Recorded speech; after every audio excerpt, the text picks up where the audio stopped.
নমস্কাৰ, JR সকলোকে। আজি বহুদিনৰ মূৰত নতুন এটা ভিডিঅ' লৈ আহিছোঁ আপোনালোকৰ মাজত।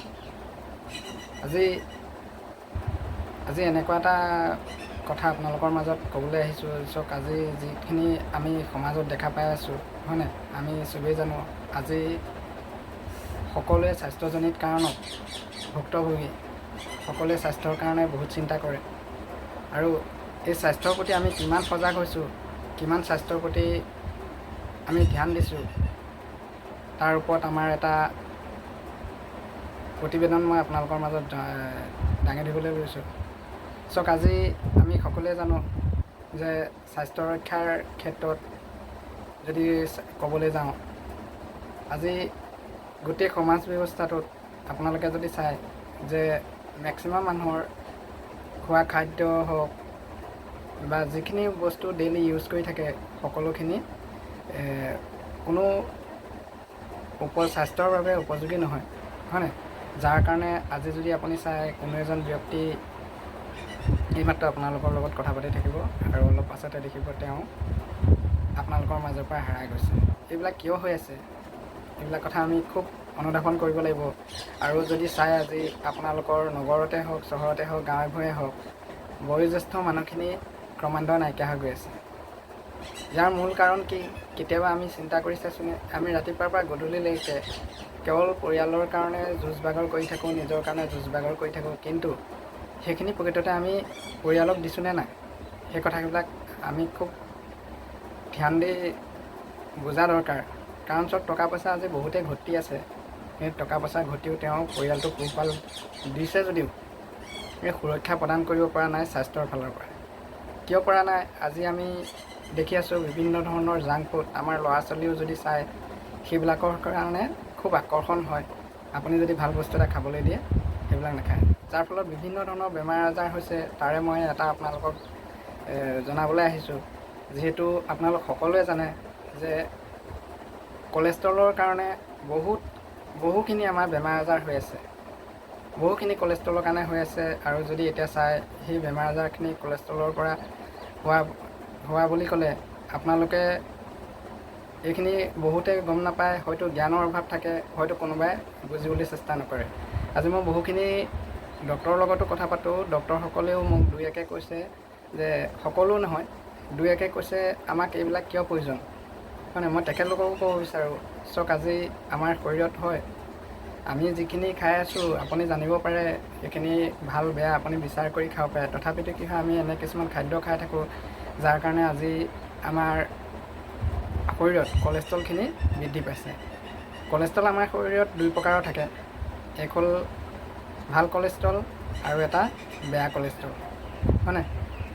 আজি ভাল কলেষ্ট্ৰলৰ আমাৰ শৰীৰত বহুত কাম আছে। কলেষ্ট্ৰলৰ কাৰণে আমাৰ হজম হয়, হয়নে? কলেষ্ট্ৰলৰ কাৰণে আমাৰ ভিটামিনখিনি আমাৰ শৰীৰত যিখিনি পৰিমাণৰ লাগে সেইখিনি পাওঁ। কিন্তু এই কলেষ্ট্ৰলখিনি যেতিয়া বাঢ়ি গৈ থাকে, তেতিয়া আমাৰ সেইখিনি বেড কলেষ্ট্ৰললৈ ৰূপান্তৰিত হয়, হয়নে? এই কলেষ্ট্ৰলখিনি আপোনাৰ যদি চাবলৈ যাওঁ, কলেষ্ট্ৰলখিনি হৈ গ'ল, আৰু এই কলেষ্ট্ৰলখিনিৰ কথা যদি ক'বলৈ যাওঁ, কলেষ্ট্ৰলখিনি আমাৰ এক লিপিড হয়, যিবিলাক আমাৰ পানী দিলেও সেইখিনি গলি নাযায়, দ্ৰৱীভূত নহয়, আৰু এই গলিও নাযায়, আৰু এইখিনি আপুনি ভাঙিও পেলাব নোৱাৰে, হয়নে? ই তেজৰ মাজেৰে সদায় গতি কৰে আৰু আপোনাৰ যকৃতে এইখিনি তৈয়াৰ কৰিব পৰা হয় বুলি যদি ক'বলৈ যাওঁ, আজি আপোনাৰ যকৃতে তৈয়াৰ কৰে, হয়নে? যিখিনি আপোনালোকৰ যকৃত থাকে, যকৃতে 80% কলেষ্ট্ৰল তৈয়াৰ কৰে, আৰু বাকী আমি খাদ্যৰ যিখিনি আমি খাই থাকোঁ, সেই খাদ্যখিনিৰ পৰাও আমি এই কলেষ্ট্ৰলখিনি পাওঁ। আৰু এই কলেষ্ট্ৰলখিনি দৈনিক যেতিয়া আপোনাৰ বৃদ্ধি হৈ গৈ থাকিলে বিভিন্ন ধৰণৰ আপুনি বেমাৰ আজাৰত ভুক্তভোগী হ'ব পাৰে। বিভিন্ন বেমাৰ আজাৰত আপুনি ভুক্তভোগী হ'ব পাৰে এই কলেষ্ট্ৰলখিনিৰ কাৰণে।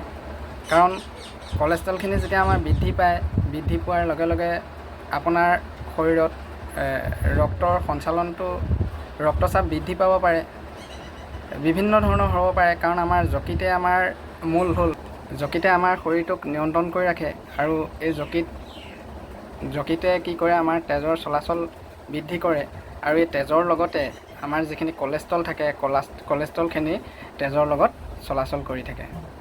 আৰু তেজে যেতিয়া এই কলেষ্ট্ৰলখিনি আপোনাৰ শৰীৰলৈ নি থাকে, তেতিয়া কি হয়, শৰীৰত যাওঁতে যাওঁতে আপোনাৰ এই কলেষ্ট্ৰলখিনিয়ে আমাৰ যিখিনি ভিটামিন প্ৰয়োজন হয় বা শৰীৰৰ কাৰণে কিছুমান খাদ্য প্ৰণালী প্ৰয়োজন হয়, সেই খাদ্যবিলাক তেজৰ লগত সেই কলেষ্ট্ৰলখিনিয়ে যোগান ধৰে।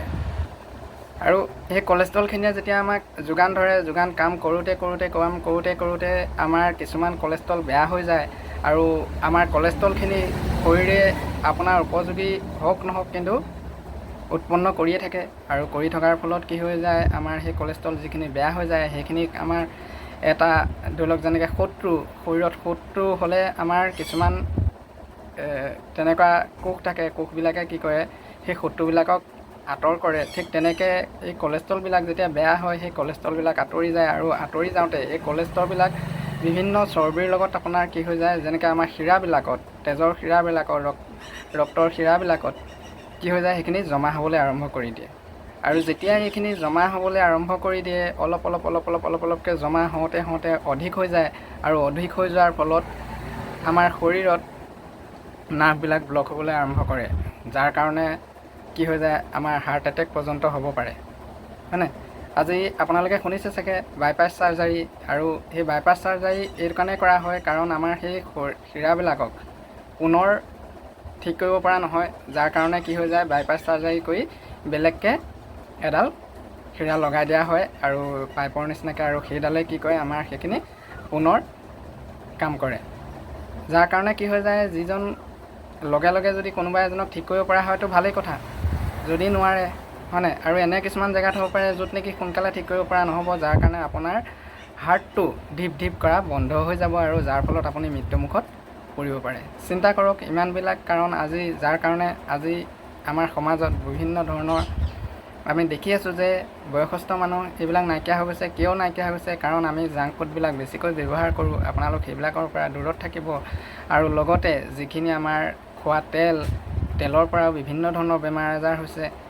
আপোনালোকে জানে সদায় আমি ট্ৰেন্সফেট ফ্ৰী তেল ব্যৱহাৰ কৰিব লাগে, হয়নে? য'ত আমাৰ প্ৰয়োজনীয় উৎপাদনখিনি থাকে, সেইখিনি তেলহে আমি ব্যৱহাৰ কৰিব পাৰে। বজাৰত পোৱা বিভিন্ন প্ৰকাৰৰ তেলৰ পৰা আপোনালোকৰ সেইখিনি বেমাৰ আজাৰ হ'ব পাৰে। আৰু লগতে আজি এই কথাখিনি মই কোৱা বুলি নহয়, বিভিন্ন ধৰণৰ আপোনালোকে ডক্তৰক, ভাল স্পেচিয়েলিষ্টক সুধিব পাৰে যে বেমাৰ আজাৰবিলাক কিয় হৈ আছে আৰু তাৰ পৰা আমি কেনেকৈ পৰিত্ৰাণ পাব পাৰোঁ। তেওঁলোকে আপোনালোকক ক'ব দৈনিক ব্যায়াম কৰক। হয়, ব্যায়াম কৰিলে আমাৰ এইখিনিৰ পৰা ৰক্ষা পাব পাৰোঁ। আপোনালোকে এনেকুৱা খাদ্য খাওক যিবিলাকত ট্ৰেন্সফেট ফ্ৰী থাকে, তেনেকুৱা খাদ্য খাওক, হয়নে? কিন্তু আমি কিমান বাছনি খাব পাৰোঁ, হয়নে? আৰু লগতে কি হৈ যায়, আমি টেষ্টটো কৰি নাথাকোঁ যে আমাৰ কলেষ্ট্ৰল কিমান বৃদ্ধি হৈছে, কি কথা, যাৰ বাবে আমি গম নাপাওঁ। আজি যদি মই ক'বলৈ যাওঁ, আমি প্ৰতিজন নাগৰিকে যেতিয়া প্ৰায় আপোনাৰ 20 বছৰ পাৰ হয়, সকলোৱে কলেষ্ট্ৰলটো 5 বছৰৰ মূৰে হ'লেও টেষ্ট কৰি থাকিব লাগে, যিটো লিপিড টেষ্ট বুলি কয়। আৰু সেই টেষ্টখিনি আপোনালোকে কৰি থাকিলে গম পাব আপোনালোকৰ শৰীৰত কিমান কলেষ্ট্ৰল বৃদ্ধি হৈছে। আৰু কলেষ্ট্ৰলৰ কাৰণে আজি চুগাৰ হৈছে, আজি কলেষ্ট্ৰলৰ কাৰণে প্ৰেছাৰ হৈ আছে, হয়নে? কলেষ্ট্ৰলৰ কাৰণে হাৰ্টৰ বেমাৰ হৈ আছে। আৰু এইখিনিৰ মূল কাৰণ হৈ গ'ল আপোনাৰ খোৱা খাদ্যৰ পৰা ধৰি যিখিনি বস্তু আপুনি দৈনিক ব্যৱহাৰ কৰি আছে সেইবিলাকত। গতিকেলৈ আমি ভাল খাদ্য খাব লাগিব। আৰু ভাল খাদ্যখিনি আমি ক'ত পাওঁ, আমি নিজে বাছনি কৰিব লাগিব, য'ত নেকি আমাৰ প্ৰয়োজনীয় খাওঁ, হয়নে? আৰু লগতে কি হৈছে, মাছ মাংস খোৱাটো আজি বহুত বৃদ্ধি হৈ গৈছে, যাৰ কাৰণেও কলেষ্ট্ৰল বৃদ্ধি হৈছে, হয়নে? আমি কওঁ মাছ মাংস খালে বহুত প্ৰেছাৰ হয়, প্ৰেছাৰ হ'বই, কাৰণ কলেষ্ট্ৰলটো আমাৰ বৃদ্ধি হয়, যাৰ ফলত কি হৈ যায়, আমাৰ শৰীৰৰ সেই শিৰাবিলাকত সেই কলেষ্ট্ৰলখিনি জমা হয়, যাৰ কাৰণে কি হয়, তেজৰ চলাচল বন্ধ হয়। বন্ধ হোৱাৰ পিছত আমাৰ ঢিপনিটো কমাই আহে, আমাৰ তেনেকুৱা হয়, যাৰ কাৰণে কি হৈ যায়, আমাৰ এই বেমাৰখিনি হ'বলৈ ধৰে। আৰু আমি শেষত গৈ থৈ মৃত্যুমুখত পৰিব পাৰে। নিচাসক্ত আজি বহুত লোক আছে, 99% মানুহে আজিকালি নিচা বস্তু খাবলৈ ধৰিছে, যাৰ কাৰণেও বহুতো বেমাৰ আজাৰ হ'বলৈ ধৰিছে। আমি সেইখিনিৰ পৰা পৰিত্ৰাণ কৰিব লাগে, আমি সেইখিনিৰ পৰা আঁতৰি থাকিব লাগে। যদি আমি সঁচাই নিজকে নিৰোগী কৰি ৰাখিব বিচাৰোঁ, নিজৰ পৰিয়ালক যদি নিৰোগী কৰিব বিচাৰোঁ। আৰু এই কলেষ্ট্ৰলবিলাক যে অকল খোৱা খাদ্যৰ লগতে নহয়, যদি আপোনালোকৰ জেনেৰেটিক কিবা তেনেকুৱা প্ৰব্লেম আছে, জেনেৰেশ্যন বাই জেনেৰেশ্যনো এইবিলাক হৈ থাকে। কিন্তু তাৰ পৰা পৰিত্ৰাণ পাবৰ কাৰণে আজি আপোনালোকৰ আগত কিছুমান মই উপায় কথা ক'ম, হয়নে? কিছু এনে কথা ক'ম যিবিলাক ব্যৱহাৰ কৰি আপোনালোকে ৰক্ষা পাব পাৰে। যেনে ধৰি লওক মই এতিয়া আপোনালোকক কৈ গ'লোঁ তেল আপোনালোকে ট্ৰেন্সফেট ফ্ৰী খাব। আমাৰ RCMত বহুত ধুনীয়া তেল আছে যিটো 3টা এণ্টি অক্সিডেণ্ট গুণে সমৃদ্ধ হয়নে?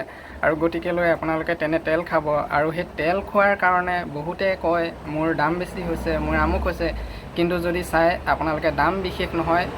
ইয়াৰ প্ৰতিটো প্ৰডাক্ট আমাৰ বাহিৰৰ বজাৰৰ তুলনাত কিন্তু বেছি নহয় বুলি ক'ব লাগিব। আৰু তাৰ উপৰিঞ্চি যে এই তেলটো দুভাগে আপুনি ৰিফাইন ব্যৱহাৰ নকৰাকৈও কাম কৰিব পাৰে। আপুনি ৰুটি বনাব পাৰে, চব কৰিব পাৰে। মই তেলটোৰ বিষয়ে আজি বিশেষ নকওঁ। মই কোৱাৰ উদ্দেশ্যটো আছিলে মই আপোনালোকক আৰু ক'ম যে আপোনালোকেও সেইখিনিও কিন্তু সলনি কৰক। আৰু যিখিনি কিছু তেনেকুৱা খাদ্য আছে সেইখিনি আমি সলনি কৰিব লাগিব। কাৰণ চাওক আজি কলেষ্ট্ৰল আমি নোহোৱাকৈও থাকিব নোৱাৰোঁ। কলেষ্ট্ৰলৰ আমাৰ খুব প্ৰয়োজন আছে, কিন্তু সেইবুলি আমাৰ যদি কলেষ্ট্ৰলখিনি বৃদ্ধি পাই যায় মই কোৱা আপোনালোকৰ সকলো বেমাৰ আজাৰ হ'ব পাৰে।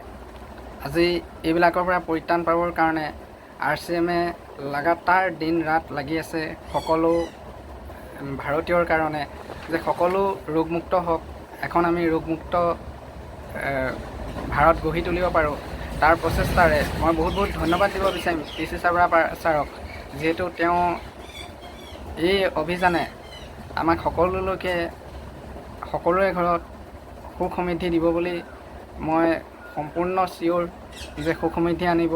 আৰু আজিও যিসকলে বুজি পোৱা নাই তেখেতলোককো মই ক'ব বিচাৰোঁ, চাওক আজি আপোনালোকে RCMৰ যিখিনি খাদ্য আছে সেইখিনি আপোনালোকে বাহিৰত তেনেধৰণৰ খাদ্য কিন্তু নাপাব। চাওক সেইখিনি সম্পূৰ্ণ ক্লিনিকেলি প্ৰমাণ হয় যিমানখিনি প্ৰডাক্ট বনায়।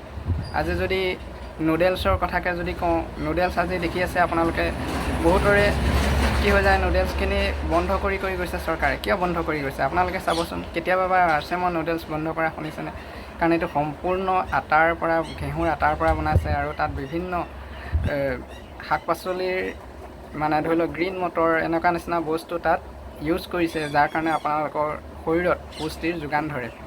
তেলৰ কথা আপোনালোকক ক'লোৱেই, নিমখখিনিও তেনেকৈ প্ৰতিটো বস্তু আপোনালোকৰ ঘৰত দৈনিক প্ৰয়োজনীয় প্ৰতিটো বস্তু RCMত উপলব্ধ, আৰু সেইবিলাক আপোনালোকে ব্যৱহাৰ কৰক। আৰু আজি মই যিখিনি আপোনালোকক কলেষ্ট্ৰলৰ বিষয়ে ক'বলৈ আহিছোঁ, কলেষ্ট্ৰলৰ বিষয়ে কোৱাৰ আগতে আপোনালোকক মই সেইখিনি কথা ক'লোঁ, কেনেকৈ কলেষ্ট্ৰলে আমাক কি প্ৰক্ৰিয়াৰে যে আপোনালোকক কি প্ৰক্ৰিয়াৰে কলেষ্ট্ৰলে বিপদত পেলাব পাৰে সেইখিনি বিষয়ে ক'লোঁ। কাৰণ চাওক মই আজি নতুন ভিডিঅ' বনাওঁ, মই একেবাৰে বিশেষভাৱে ভিডিঅ' বনাব নাজানো, কিন্তু মই যিয়ে নহওক মই এটাই প্ৰচাৰ অভিযানত লাগিছোঁ, সকলো সুস্থ হৈ থাকক। কাৰণ আজি মই যদি চাওঁ মোৰ ইয়াত জইনিং হোৱাৰ ডেটৰ পৰা আজিলৈকে যদি চাওঁ ঘৰত কিন্তু মোৰ 99% বেমাৰ আজাৰ কিন্তু ঘৰত কমি গৈছে।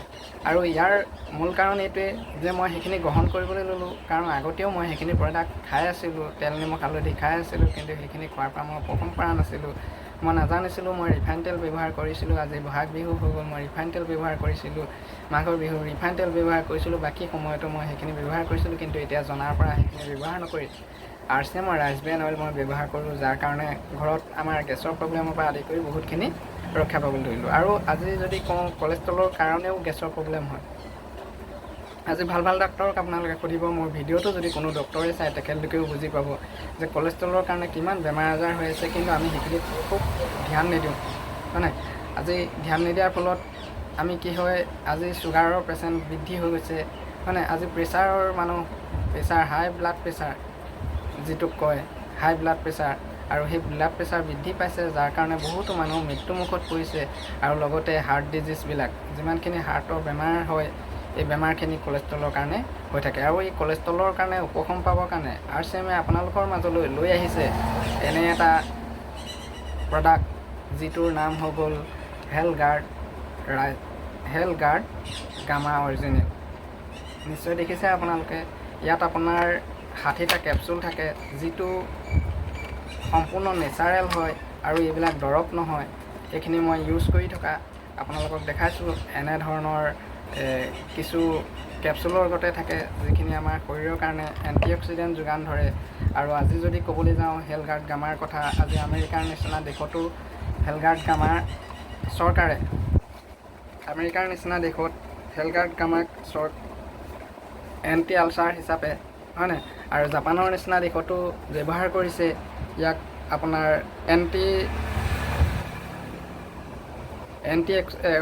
অক্সিডেণ্ট হিচাপে ব্যৱহাৰ কৰিছে, এণ্টি-অক্সিডেণ্ট এজেণ্ট হিচাপে ব্যৱহাৰ কৰিছে। আৰু আমাৰ ভাৰত চৰকাৰেও ইয়াক কৈছে যে ই হাই কলেষ্ট্ৰল ৰোধ কৰাত সম্পূৰ্ণ সহায় কৰে, হয়নে? ই আমাৰ দৰৱ নহয়, আপোনালোকে ভুল নুবুজিব। ই সম্পূৰ্ণ নেচাৰেল হয়। ইয়াক ৰাইচব্ৰেন অইলৰ পৰা তৈয়াৰ হয় আৰু ৰাইচব্ৰেন অইলৰ পৰা তৈয়াৰ হোৱাৰ কাৰণে ইয়াৰ কোনো ছাইড এফেক্ট নাথাকে, যিটো বহুত আমাৰ দেশৰ ডাঙৰ ডক্টৰে ইউজ কৰিছে আৰু ডক্টৰসকলে ইয়াক হাৰ্টৰ প্ৰব্লেমৰ কাৰণে ভাল বুলি কৈছে, আজি প্ৰেছাৰৰ কাৰণে ভাল বুলি কৈছে আৰু তেখেতলোকে প্ৰমাণো দিছে। আপোনালোকে গুগলত ছাৰ্চ কৰি চাব পাৰে, বিভিন্ন ইউটিউব চেনেল আছে, ইউটিউব চেনেলবিলাকত চাব পাৰে, য'ত নেকি আপোনালোকে সেইখিনি দেখা পাব। বিভিন্ন ধৰণৰ ডক্টৰে কৈছে। আৰু আজি ইয়াৰ একমাত্ৰ উপাদান ভাৰতবৰ্ষত মাত্ৰ কি কোনে আনিছে? RCMA আনিছে, হেলগা গামা অৰিজিনেল। আৰু আপুনি দৈনিক যদি এইটো খায়, ডেইলি 2টা কেপচুল, ৰাতিপুৱা আৰু গধূলি আপোনালোকে ডেইলি যদি খাদ্যৰ লগত 2টাকৈ কেপচুল খায়, আপোনালোকে 300 mg গামা অৰিজিনেল পাব। আজি প্ৰতিজন মানুহৰ শৰীৰত 300 mg গামা অৰিজিনেল খুব অত্যন্ত প্ৰয়োজন আৰু সেইখিনি আপোনালোকে পাব। আৰু ইয়াৰ এণ্টি-অক্সিডেণ্ট গুণে আপোনালোকক এই হাৰ্ট ডিজিজৰ পৰা ৰক্ষা কৰিব পাৰে।